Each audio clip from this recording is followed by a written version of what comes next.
अस्सलाम वालेकुम। आज की जो रेसिपी है ये एक रेमेडी है, ये बहुत ज़्यादा अच्छी रेमेडी है, आप लोगों के बहुत ज़्यादा काम आएगी। और उसकी बिल्कुल नहीं करना वीडियो को, आप लोगों ने ये सारी नोट करनी है, बहुत ज़्यादा इंशाल्लाह आपको इससे बेनिफिट मिलेगा। तो मैं 4 चीज़ों से आपको किचन की बनाना सिखाऊंगी। 2 कप मेरे पास है पानी के, ये लेंगे इस कप के हिसाब से जो नॉर्मल हम चाय पीते हैं।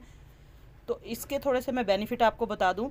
इसके पीने से आप लोगों के जोड़ों में जितनी भी दर्द है वो ख़त्म हो जाएगी। जिस्म जो थका थका सा रहता है, बारीपन सा, सुस्ती जिस्म में है, वो सारी ख़त्म हो जाएगी। आप लोग इंशाल्लाह इसको इस्तेमाल करें हफ़्ता 10 दिन, तो आपके जिस्म में काफ़ी तब्दीली आ जाएगी। और जो भी हमारे फ़ैट है पेट में, जिस्म में कितनी भी एक्स्ट्रा फ़ैट है, उससे भी काफ़ी हद तक आपको फ़ायदा इससे होगा पीने से। तो आपको मैं ये चीज़ें बता देती हूँ। ज़ीरा मेरे पास 1 टीस्पून छोटा ज़ीरे का है, लेमन जाएगा इसके अंदर, अदरक 1 इंच का टुकड़ा है और दालचीनी है। सिर्फ ये 4 चीज़ें हैं जो हमारे घर में मौजूद होती हैं। तो आप लोग इससे बनाएं, इंशाल्लाह आपको बहुत फ़ायदा होगा। तो जल्दी से मैं आपको बनाना सिखाती हूँ। तो सबसे पहले हमने एक पैन ले लेना है। 2 कप मेरे पास छोटे चाय वाले हैं, ये एक मग में मैंने डाल दिया है। ये तकरीबन वो छोटे कप है। इस पानी को मैं रख रही हूँ इसके ऊपर चूल्हे पे। इसको हमने पकाना नहीं है, ना इसको बॉयल देना है, बस हल्का सा हमने इसको गर्म करना है। ये मैं हल्की आंच पे रख देती हूँ। अगला हम काम कर लेते हैं जल्दी से। सबसे पहले हम दालचीनी है, इसका पीस है, इसको अच्छे तरीके से पीस लेंगे। आप लोग किसी साफ़ मिक्सी जार में भी पीस सकते हैं। इसको मैंने अच्छे तरीके से साफ़ कर लिया, धो लिया था और इसको खुश्क कर लिया था। अब इसको अच्छे तरीके से इसके अंदर मैं पीस लूँगी। थोड़ा सा इसको पीस लेते हैं और अगला स्टेप करते हैं। अब मेरे पास है अदरक। अदरक को हम, ये कद्दूकश है, इसकी मदद से आप लोग कद्दूकश कर ले बारीक वाले हिस्से से, ये देखिए। और इसको कद्दूकश भी कर सकते हैं और पीस भी सकते हैं इसके अंदर।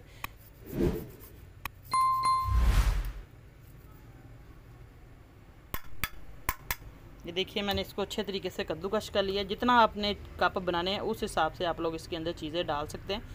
ये अदरक को कद्दूकश कर लिया और लेमन को भी हम काट लेंगे।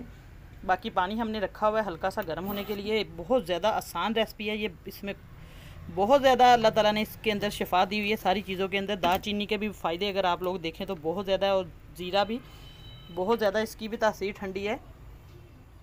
ये सारी चीज़ें हम एक साइड पे रख लेंगे और दालचीनी का पाउडर भी हम बना लेंगे। अब पानी देखिए हल्का सा, बस इसको एक जोश आना शुरू हुआ था तो मैंने उतार दिया इसको। अब हम डाल देंगे कप में।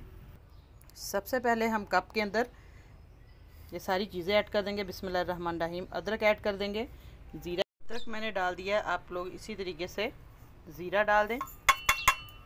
अब इसके अंदर हम दालचीनी का जो पाउडर है वो डाल देंगे। अब हम पानी डाल देंगे जो 2 कप था। बिस्मिल्लाहिर्रहमानिर्रहीम। गर्म पानी है। इसके अंदर अब हम लेमन, थोड़ा सा हाफ लेमन है, इसके अंदर निचोड़ देंगे, क्योंकि लेमन भी बहुत ज़्यादा हमारे जो जिस्म में बहुत ज़्यादा वर्क करता है। तो आप इस तरीके से ये रेमेडी बनाएं, आपको इंशाल्लाह बहुत ज़्यादा फ़ायदा होगा इससे।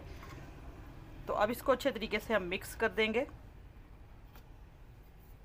थोड़ी देर इसको हम पड़ा रहने देंगे इसके अंदर, फिर हम इसको छान कर, ताकि ये सारी चीज़ें जो गर्म पानी में इनका जो असर हो जाए, सारी अफादियत इसके अंदर आ जाए। तो आप लोग इसके अंदर शहद भी डाल सकते हैं, लेकिन ये शहद या चीनी के बगैर इसी तरीके से अगर आप लेंगे तो ये बहुत ज़्यादा इसका बेनिफिट होगा। तो अच्छे तरीके से हम इसकी मिक्सिंग करेंगे। सबसे पहले चम्मच की मदद से इसको सारी चीज़ों को अच्छे तरीके से गर्म पानी में हम हिला देंगे, थोड़ी देर पड़ा रहने देंगे, हल्का सा इसका असर सारी चीज़ों का इसके अंदर चला जाए। आपने गर्म पानी में डालना है अच्छे तरीके से। तो अब हम इस एक छन्नी लेंगे, बिस्मिल्लाहिर्रहमानिर्रहीम, इसकी मदद से हम इस पानी को छान लेंगे इस तरीके से। और आप लोग इस तरीके से भी पी सकते हैं, आपकी मर्ज़ी है, इसको छान कर भी पी लें या इस तरीके से, दोनों ऑप्शन है आपके पास। तो आज की रेमेडी आपको कैसी लगी? इंशाल्लाह बहुत पसंद आई होगी, आप लोग ज़रूर इस्तेमाल करिए। आप लोग इसका जो तरीक़ाकार है वो सुबह नाश्ते के बाद आप लोग इसको लें, खाली पेट बिल्कुल नहीं लेना, खाना खाने के बाद लें, रात को या सुबह नाश्ते के बाद लें। आप लोग इसको हफ्ता 10-12 दिन इस्तेमाल करें, इंशाल्लाह आपको बहुत ज़्यादा इससे बेनिफिट मिलेगा। और आपने फीडबैक में मुझे ज़रूर बताना है कि आज की रेमेडी आपको कैसी लगी। इंशाल्लाह नई कोई रेसिपी लेके आपकी खिदमत में हाज़िर होंगी। इजाज़त चाहती हूँ, अल्लाह हाफिज़। और